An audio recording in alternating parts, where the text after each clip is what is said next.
बिस्मिल्लाहिर्रहमानिर्रहीम। अस्सलाम वालेकुम नाज़रीन, मैं हूँ आपका मेज़बान डॉक्टर महबूब अली यूसुफ़ज़ई।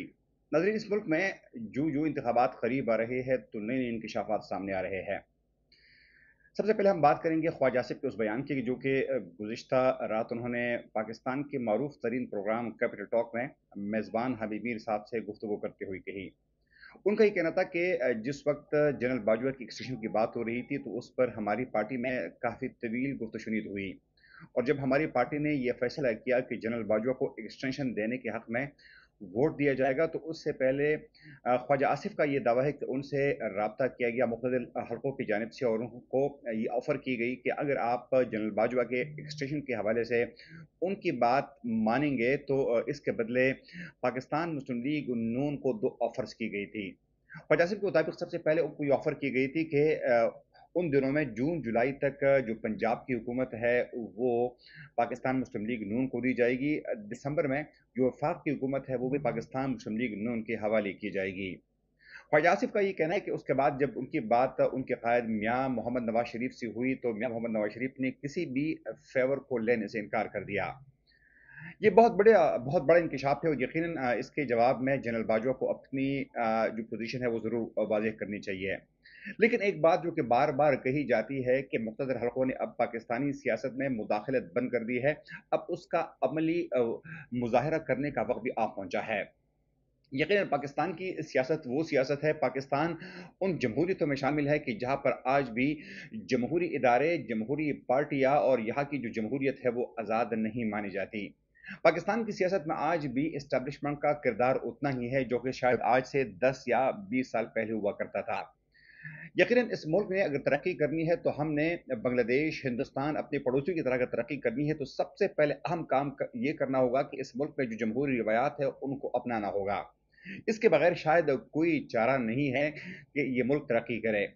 पाकिस्तान इस वक्त शदीद माली मुश्किलात का भी शिकार है, और एक ऐसा मुल्क जहाँ पर एक्सपोर्ट्स की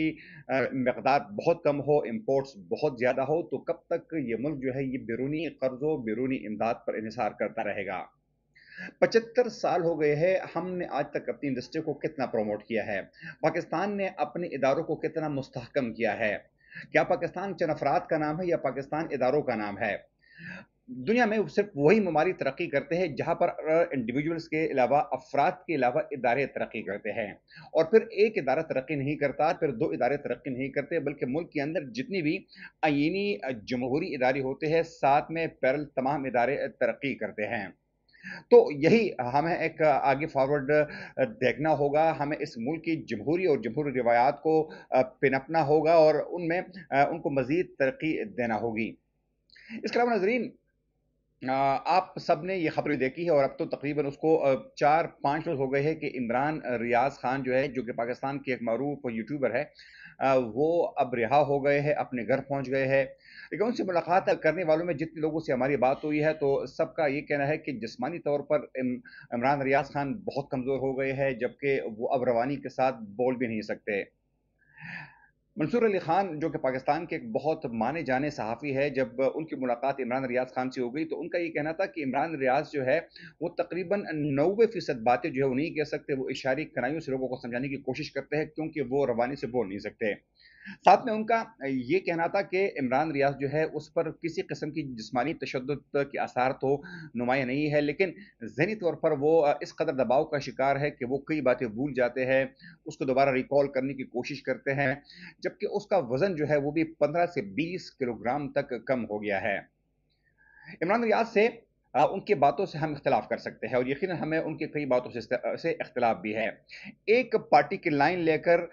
एक सहाफ़ी का काम ये नहीं होता कि वो किसी ख़ास पार्टी को बार-बार सपोर्ट करे और उनके मुखालिफ तमाम पार्टियों पर हर वक़्त कीचड़ जो है वो उछालते रहे। पाकिस्तानी एस्टेब्लिशमेंट या पाकिस्तानी इदारों के खिलाफ मुसलसल बगैर किसी सबूत के बात करे, ये किसी भी सहाफ़ी को ज़ेब नहीं देता। हाँ, जहाँ तनकीद की ज़रूरत होती है उसको ज़रूर करनी चाहिए। लेकिन माज़ी में हमने देखा कि इमरान रियाज़ जो थे, बदकिस्मती से उसने एक पार्टी की लाइन ली थी, लेकिन जो कुछ भी था, अगर हम पाकिस्तान की बात करें, पाकिस्तान की आईन की बात करें, तो पाकिस्तान का आईन का आर्टिकल 19 ए हमें ज़मानत देता है कि हर वो शख्स जो कि इस मुल्क का शहरी है, उस मुल्क के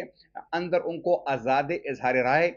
کا حق حاصل ہے، ان کو آزاد صحافت کرنے کا حق حاصل ہے، اور اس پر ان پر کوئی پابندی نہیں لگانی چاہیے۔ لیکن بدقسمتی سے اس ملک میں نہ آئین کو اس طریقے سے فالو کیا جاتا ہے، نہ آئین کے ان شقوں کو مانا جاتا ہے۔ اس ملک میں بدقسمتی سے بہت سارے جگہوں پر آج بھی رائٹ از مائٹ کا تصور نہیں ہے، بلکہ مائٹ از رائٹ کا بدقسمتی سے تصور ہے۔ ایک آٹوکریٹک سسٹم ہے جس میں بظاہر اس کو ایک لبادہ تو جمہوریت کا دیا گیا ہے، لیکن آج بھی مائٹ از رائٹ والا فارمولہ چل رہا ہے۔ امریکی کانسٹیٹیوشن میں جو ان کا جو پہلا امینڈمنٹ ہے، اس میں یہ بتایا گیا ہے کہ کانگریس کوئی ایسا قانون نہیں بنا سکتی جو کہ آزاد اظہار رائے یا پریس فریڈم یعنی آزاد صحافت پر کسی قسم کا قدغن لگاتا ہو۔ گویا کہ امریکی آئین میں بھی یہ بات ان کی آئین میں جب پہلا امینڈمنٹ کیا گیا تھا تو یہ بات لکھی گئی تھی کہ اس ملک میں آزاد اظہار رائے کی مکمل ضمانت دی جائے گی۔ دنیا کے تمام جمہوری معاشروں میں، دنیا کے تمام ترقی یافتہ معاشروں میں آزادی اظہار رائے پر پابندی نہیں لگائی جاتی، کیونکہ آزادی اظہار رائے پر پابندی لگانا، جس طرح جان ملٹن نے اپنی کتاب ایروپیجیٹکا میں کہا تھا کہ آزادی اظہار رائے پر پابندی لگانا ایسا ہے like that you are wrapping the minds of the individuals. 1644 میں ان کی کتاب آئی تھی جس پر پابندی لگائی گئی تھی، جس کے بعد جان ملٹن نے ایروپیجیٹا لکھی اور اس نے یہ کہا تھا کہ کسی بھی انسان پر آپ ان کی آزادی اظہار رائے پر کسی قسم کی پابندی نہیں لگا سکتے۔ لیکن بدقسمتی سے پاکستان میں آج بھی بظاہر تو کہا جاتا ہے کہ یہاں پر پریس فریڈم ہے، یہاں پر آزادی ہے، لیکن ایسا کچھ نہیں ہے۔ ناظرین، حال ہی میں میری چونکہ پی ایچ ڈی مکمل ہو گئی ہے، اور جو میری پی ایچ ڈی کا ٹاپک تھا وہ بھی یہی تھا کہ جب جرنلسٹ اس ملک میں مختلف علاقوں میں کام کرتے ہیں، خاص طور پر جب وہ کنفلکٹ میں کام کرتے ہیں، تو کون سے اثرات ہوتے ہیں جو کہ ان کی صحافت کو متاثر کرتے ہیں، جس میں انڈیویجول انفلوئنسز تھی، اور روٹین انفلوئنسز تھی، آرگنائزیشن انفلوئنسز تھی، ایکسٹرا آرگنائزیشن انفلوئنسز تھی، اور آئیڈیالوجیکل انفلوئنسز تھی۔ لیکن جو سب سے زیادہ جو چیز صحافی کے کام کو متاثر کرتی ہے وہ ایکسٹرا آرگنائزیشن انفلوئنسز ہے، جس میں ریاستی اداروں کی جانب سے، جس میں ملیٹنٹس کے حوالے سے، جس میں پولیٹیکل پارٹیز کے حوالے سے، جس میں پریشر گروپس کے حوالے سے صحافیوں پر مختلف پریشرز ڈالا جاتا ہے، ان کے کام کو متاثر کیا جاتا ہے۔ اور پھر جو چیز آپ ٹیلی ویژن پر دیکھتے ہیں، جو چیز آپ اخباروں میں پڑھتے ہیں، سوشل میڈیا پر پڑھتے ہیں، تو یقیناً آپ بار بار صحافی کو تو تنقید کا نشانہ بناتے ہیں، لیکن کم از کم یہ بات ضرور سوچنی چاہیے کہ جب صحافی صحافت کرتا ہے تو اس کا اپنا تحفظ کتنا ہے۔ اس ملک میں کتنے صحافیوں پر حملے ہوئے، ان کو قتل کیا گیا، ان کو زخمی کیا گیا، ان کے خاندان کو نقصان پہنچایا گیا، ان کے بچوں کو اٹھایا گیا، لیکن کیا بحیثیت قوم ہم ان کی صحافیوں کا ہم نے ساتھ دیا؟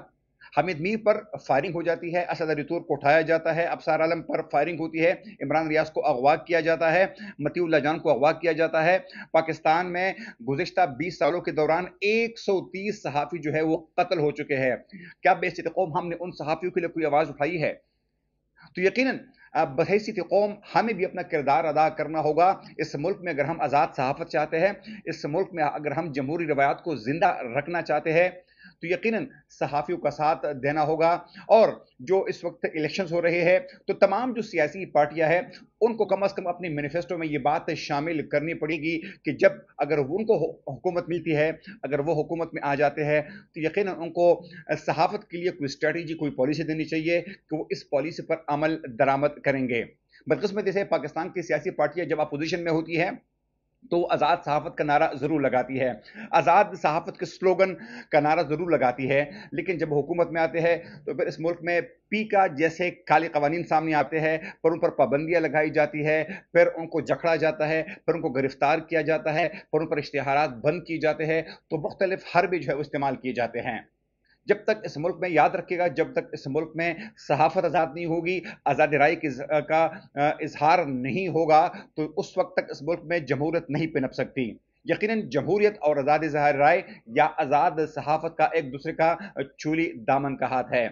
تو ہم سب کو آگے آنا پڑے گا اور اس ملک میں آزاد صحافت اور صحافیوں کے لیے ان کے لیے مواقع فراہم کرنے ہوں گے، ان کی مدد کرنی ہوگی، اور ساتھ میں صحافیوں کو بھی چاہیے ہوگا کہ اس ملک کی جو حقیقی مسائل ہے، عام عوام کے جو مسائل ہے، چاہے وہ سوشل پرابلمز ہے، چاہے وہ ہیلتھ، اسکول، تعلیم، مہنگائی کے مسائل ہے، یا عام لوگوں کے دیگر جو مسائل ہے، ان پر توجہ دینی ہوگی۔